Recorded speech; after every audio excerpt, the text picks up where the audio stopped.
Hello friends, welcome to my YouTube channel. Friends, आज का topic है बच्चों के यानी कि जो सर्दी खांसी जुकाम होता है उससे कैसे छुटकारा दिलाए।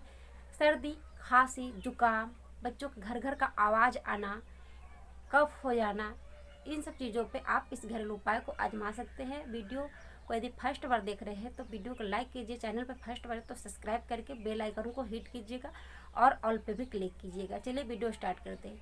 यदि बच्चा खांसी सर्दी जुकाम घर घर के आवाज़ आना इन सब चीज़ों से परेशान है तो आप इस घरेलू उपाय को कर सकते हैं। आपको लेना है 1 चम्मच के बराबर जैसे कि आपको पानी, और उस पानी में आपको थोड़ी सी जायफल को घिसना है और घिस कर बच्चों को चटा दें।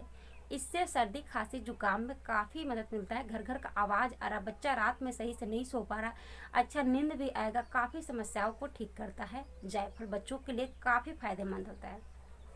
दूसरा उपाय, आपको लेना है लहसुन। लहसुन को जो कलिया है उसको छिलकों को आपको नहीं हटाना है, उसको अच्छी तरह से कुचलना है। 2 से 3 लीजिए कलिया, उसको अच्छी तरह से कुचल लीजिए। अच्छी तरह से कुचलना है यानी कि थोड़ी महीन हो जाना चाहिए। और आपको लेना है चुटकी भर हींग, और उसके बाद आपको थोड़ी सी घिसी हुई जायफल लेना है। तीनों को अच्छी तरह से मिला लें और उसमें थोड़ी सी सरसों तेल डाल लें। अब बच्चों के हाथ को हथेलियों में मालिश करनी है थोड़ी देर, पैर के तलवों में और यहाँ सीने में गला में थोड़ी देर तक उससे लगा दें। थोड़ी देर तो मतलब कि रब करना है, मालिश करना है। यदि आप ऐसा करते हैं तो सर्दी खांसी जुकाम, घर घर का आवाज़ आना, बच्चों का अच्छा से नींद नहीं आना, जितनी भी प्रॉब्लम है सर्दी खांसी जुकाम, बच्चों को अच्छे से नींद नहीं आना, घर घर का आवाज़ आना, बच्चा रोता है, ठीक से नहीं सो पाता है, बिल्कुल इससे ठीक हो जाता है। तो एक बार आप ज़रूर ट्राई कीजिएगा।